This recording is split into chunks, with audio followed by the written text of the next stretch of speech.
اعوذ باللہ من الشیطان الرجیم بسم اللہ الرحمن الرحیم۔ میرے پیارے محترم دوستو، میرے یوٹیوب چینل دینی باتیں وِد پرویز احمد میں آپ کا خیر مقدم ہے۔ صرف 5 منٹ کا مدرسہ قرآن و حدیث کی روشنی میں، اس سلسلے میں دوستو یہ میری 27ویں ویڈیو ہے۔ تو آئیے اسٹارٹ کرتے ہیں۔ صرف 5 منٹ کا مدرسہ قرآن و حدیث کی روشنی میں 27 محرم الحرام۔ نمبر 1، اسلامی تاریخ۔ ذوالقرنین۔ قرآن کریم کے سورہ کہف میں ایک ایسے بادشاہ کا تذکرہ کیا گیا ہے جن کا لقب ذوالقرنین ہے۔ وہ بہت نیک دل بادشاہ تھے۔ انہی کی بدولت بنی اسرائیل نے بابل کی غلامی سے نجات پائی تھی اور یروشلم، بیت المقدس جیسی محترم جگہ ہر قسم کی تباہی و بربادی کے بعد انہی کے ہاتھوں دوبارہ آزاد ہوا تھا۔ انہوں نے مشرق و مغرب کا سفر کیا اور فتوحات بھی کی۔ ایک مرتبہ سفر کے دوران ایک قوم سے ملاقات ہوئی جنہوں نے بادشاہ ذوالقرنین سے یاجوج اور ماجوج کے فتنہ و فساد کی شکایت کی اور کہا، اے ذوالقرنین، ان لوگوں سے ہماری حفاظت کے لیے ایک دیوار قائم کر دیجئے۔ اس پر آپ جو معاوضہ لینا چاہیں گے ہم دینے کے لیے تیار ہیں۔ لیکن ذوالقرنین نے معاوضہ لینے سے انکار کر دیا اور کہا، اللہ نے جو کچھ مجھے دیا ہے وہ میرے لیے کافی ہے۔ پھر انہوں نے ایک مضبوط دیوار قائم کر دی جو سد سکندری کے نام سے مشہور ہے۔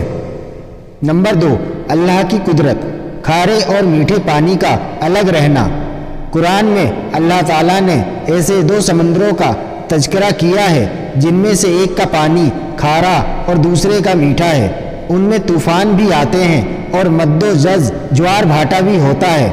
بڑے بڑے سمندری جہاز بھی چلتے ہیں، مگر اس کے باوجود کھارا اور میٹھا پانی ایک دوسرے میں نہیں ملتا، جبکہ ان کے درمیان کسی قسم کی کوئی آڑ یا رکاوٹ بھی نہیں ہے۔ یہ اللہ تعالیٰ ہی کی قدرت کا کمال ہے کہ اس نے کھارے اور کڑوے پانی کو بغیر کسی رکاوٹ کے ایک دوسرے سے الگ رکھا ہے۔ نمبر 3، ایک فرض کے بارے میں، مانگی ہوئی چیز کا لوٹانا۔ رسول اللہ صلی اللہ علیہ وسلم نے فرمایا، واپسی کی شرط پر مانگی ہوئی چیز کو واپس کیا جائے گا۔ فائدہ، اگر کسی شخص نے کوئی سامان یہ کہہ کر مانگا کہ واپس کر دوں گا تو اس کو مقررہ وقت پر لوٹانا واجب ہے۔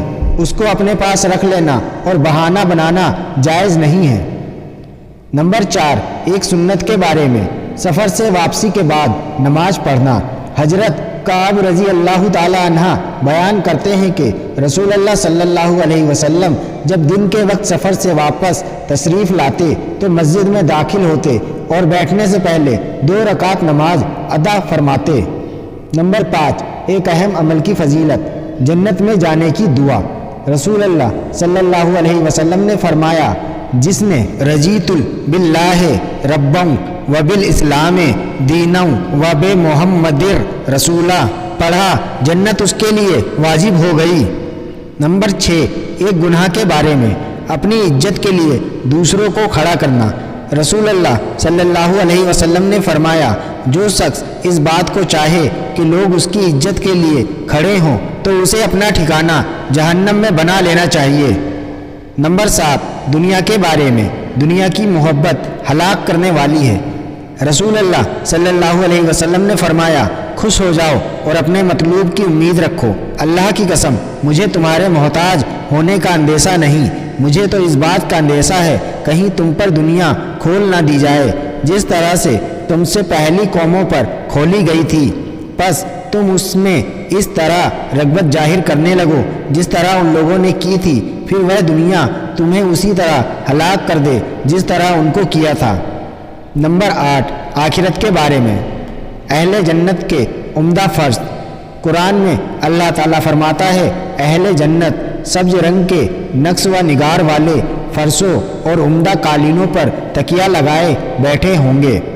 نمبر 9، طب نبوی سے علاج، لہسن کے فوائد۔ رسول اللہ صلی اللہ علیہ وسلم نے فرمایا، اگر میرے پاس فرشتے نہ آیا کرتے تو میں لہسن ضرور کھاتا۔ فائدہ، آپ صلی اللہ علیہ وسلم کے فرمانے سے صاف ظاہر ہے کہ لہسن اپنے اندر بہت سے فوائد رکھتا ہے۔ چنانچہ اطباء کہتے ہیں کہ اس کے کھانے سے سینے کا درد جاتا رہتا ہے، یہ کھانا ہضم کرتا ہے اور پیاس کم کرتا ہے۔